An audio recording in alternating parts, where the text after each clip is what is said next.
Welcome to the News Hour. President Trump announced this afternoon that Elon Musk will need to consult with cabinet secretaries before firing more federal workers. That came after Trump met with Musk and his cabinet earlier in the day.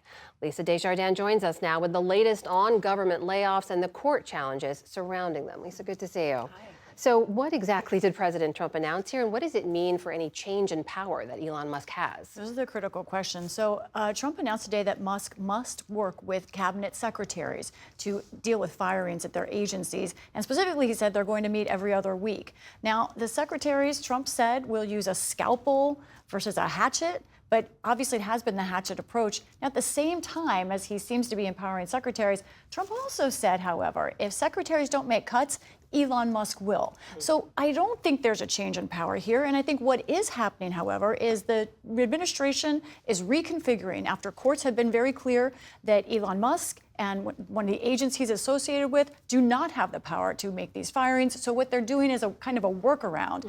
He will meet with cabinet agencies and they will do the firing, but he's still right there. Speaking of the courts, there's been some major action affecting federal workers, starting with thousands who could get their jobs back. What's happening there? Quite a lot of news. That first one has to do with the U.S. Department of Agriculture specifically, where we know now about 6,000 probationary workers were fired. Now, in a ruling, this decision is from a critical agency that people don't talk about a lot called the Merit System Protection Board.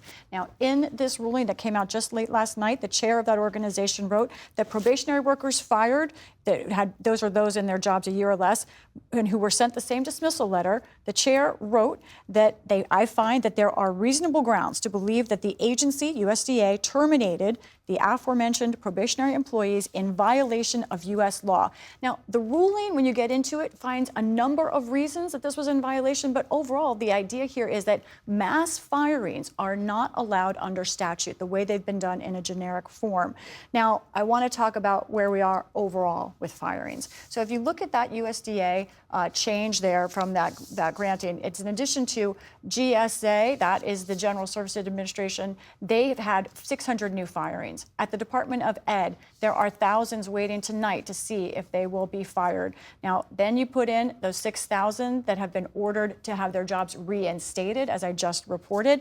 Altogether, Amna, by my total, we still have about 31,000 at least people who have been fired. One other important development, this one in Trump's favor. Last night, a court ruled that a key watchdog, the special counsel, who we've talked about on this program before, Hampton Dellinger, that in fact, he cannot be reinstated for his job. They took him out of that watchdog post. And today he announced he's not going to appeal the case because it would just take too long. That's a critical watchdog function. Now he's out of that job. There's a lot of court action to keep track of here, but there's also news about contractors and organizations that are dealing with the federal funding freezes. What do we need to know about that? Right. First, I want to talk about the freezing of grants and loans that were affecting a lot of organizations around this country. There was a temporary ruling put in place. A judge now has said that needs to stay in force much longer. Here is what the judge wrote when he blasted Trump's funding freeze. He wrote, "This fundamentally undermines the distinct constitutional roles of each branch of government.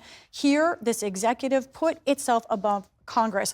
Judge McConnell in that case saying he's not against executive power, but this is an overreach. Now, at the same time, I want to talk about where we are with USAID and cases involving foreign aid.